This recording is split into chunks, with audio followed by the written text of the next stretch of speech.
to another one of our Firewire reviews. This time we're reviewing a brand new board. It's a new fish from Firewire.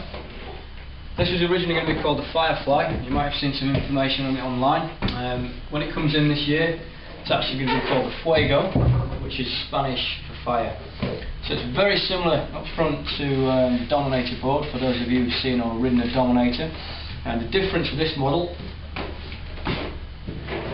is found in the back half of the board. Nicely pulled in, especially through the last 2 foot of the board, and a nice, quite smallish swallowtail, quite wide but thin.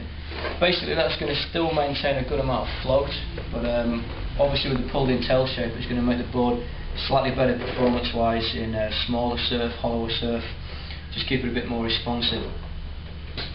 Firewire are using the same technology for this board, so you've got the same balsa wood rail around the entire radius of the board, parabolic rail, plenty of float up front, quite a flat profile so it's going to be catching waves easy, a tiny amount of flip just up in the nose, possibly a bit more than the standard Dominator, so it's giving you that little bit of extra ease of surfing in hollower surf and hollow takeoffs, etc.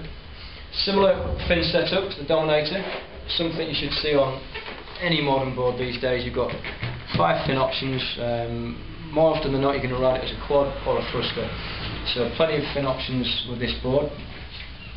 Underneath it's fairly flat through the first half just to help wave entry, bit of a scoop out of the centre of the board just to force water down the board, get some air moving through it, and then slight channels out through the fins just to increase the thrust, speed and drive of the board.